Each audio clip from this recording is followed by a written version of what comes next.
Après les quartiers et le marché central de la ville, le maire de Soubré met le cap sur la zone rurale. Une campagne de proximité pour sensibiliser davantage la population à s'approprier les gestes barrières. Le maire Lassine Traoré est accompagné dans cette mission par une équipe sanitaire de la région pour présenter aux populations des 47 villages et campements de la commune de Soubré la gravité de la maladie à coronavirus. Expliquer à la population les différentes mesures arrêtées par le gouvernement dans le cadre du Covid-19 et aussi les mesures barrières. Dans chacune des localités visitées, le maire Traoré Lassine et son équipe ont organisé des séances pratiques de sensibilisation sur les gestes barrières. Ils ont aussi offert aux populations des kits de lavage de mains, du savon liquide, du gel hydroalcoolique et des cache-nez. Mieux, le maire a procédé à la mise en place des équipes de veille. Les localités visitées, les chefs de village, de communauté, les présidents de jeunes et des femmes ont été mobilisés autour de ces comités de veille. Le maire a également invité la population à la vigilance afin de mettre à la disposition des services de santé toute personne suspecte pour être prise en charge gratuitement en cas de Covid-19. Tout heureuse de cette initiative de la mairie, les populations ont promis de prendre la relève de cette campagne de sensibilisation. Elles se sont toutes engagées à être des soldats pour briser la chaîne de propagation.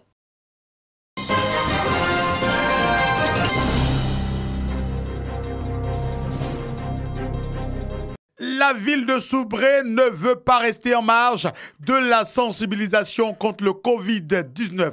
Les chefs de service, avec à leur tête le préfet de région, ont décrété une semaine de sensibilisation. Ces chefs de service ont fait don aux restauratrices de Soubré.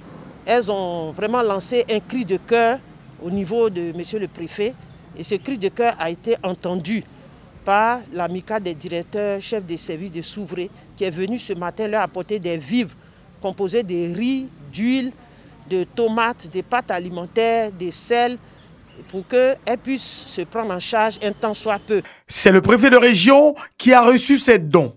Pas plus tard qu'avant-hier, les restauratrices ont posé des doléances. Je leur ai dit que dès que le gouvernement fera signe dans ce sens, je ne vais pas les oublier. Aujourd'hui, les directeurs chefs de service ont eu certainement le nœud creux et sont véritablement montés au créneau. Le respect des mesures barrières demeure le moyen le plus efficace pour lutter contre le coronavirus.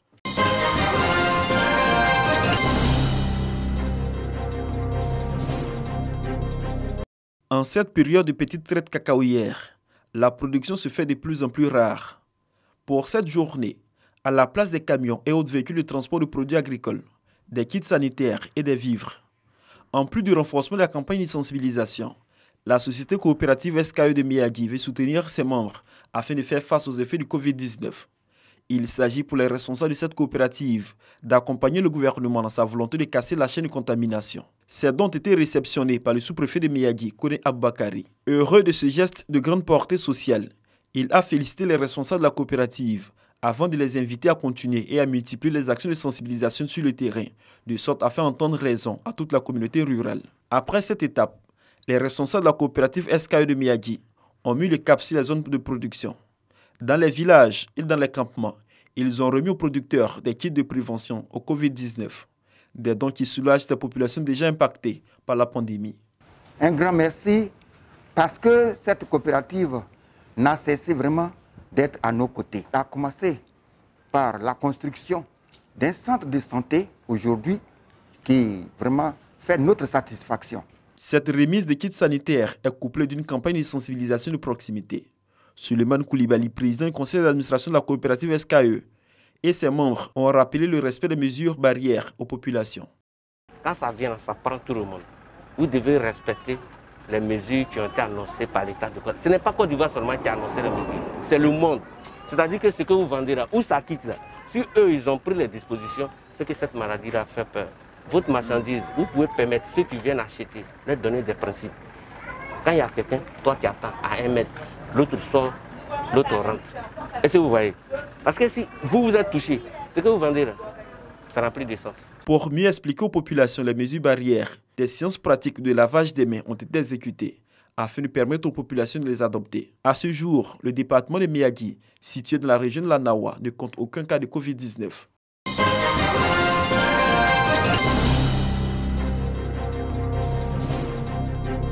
Érigée en réserve en 1993 et d'une superficie de 300 hectares, la réserve de faune d'Abo-Kwamekro est mise en place pour le développement touristique de la région. Comme la forêt du Banco, la réserve assure les fonctions naturelles, réguler la température, la pluviométrie et assurer le bien-être des populations. En cette période marquée par la pandémie du coronavirus, les activités moins polluantes ont un effet bénéfique sur la couche d'ozone. Toutes les activités polluantes qui émettent du dioxyde d'azote ou du dioxyde de carbone ont été pratiquement arrêtées.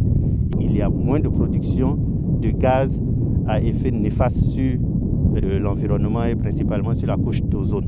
Le braconnage est en net recul. Le directeur de zone invite les populations à maintenir les animaux dans leur milieu naturel. Toutes les maladies, les grandes pandémies viennent des animaux.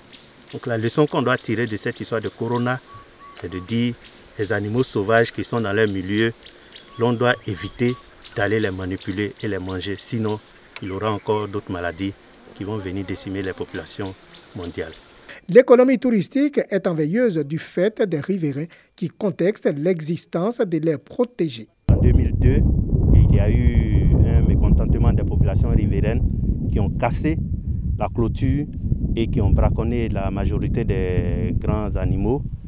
Et aujourd'hui, c'est une réserve qu'on fait visiter uniquement pour le paysage. Vous voyez comment le paysage est beau.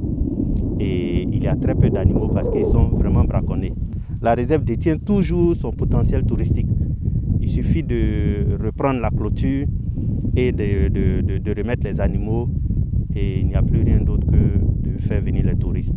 Que des solutions soient trouvées afin que la faune joue pleinement son rôle.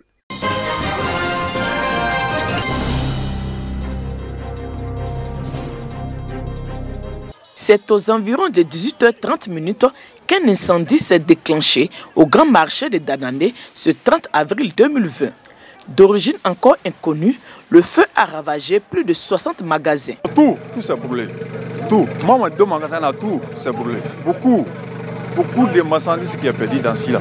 Il y a les gens, il y a petit qui même il n'est pas là. Les gens n'est pas là. C'est fermé, elles sont pas là. On est dans la mer de Dieu pour le moment.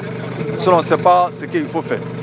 La solidarité des uns et des autres a permis de combattre les flammes avant l'arrivée vers 21h des pompiers civils venus du centre de secours d'urgence CSU de Mans à environ 80 km sur une voie très dégradée.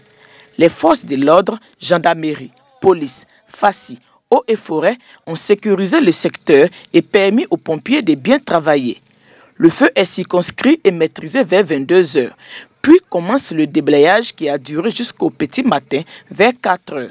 Bilan, aucune perte en vie humaine, mais d'importants dégâts matériels. Les autorités municipales et administratives, appuyées des syndicats de commerçants, sont à pied d'œuvre pour porter secours aux sinistrés. Nous avons constaté les dégâts avec l'administration. Dans un premier temps, ce que nous avons fait comme action directe, c'est que nous avons suspendu toutes les actions de courrier sur le marché jusqu'à nouvel ordre. Nous avons aussi négocié les structures de la place au fait d'aménager une plateforme où quelques commerçants pourraient s'installer en attendant qu'on trouve des solutions meilleures. Un appel à la solidarité est donc lancé aux uns et aux autres, surtout en cette période de crise liée à la pandémie du coronavirus.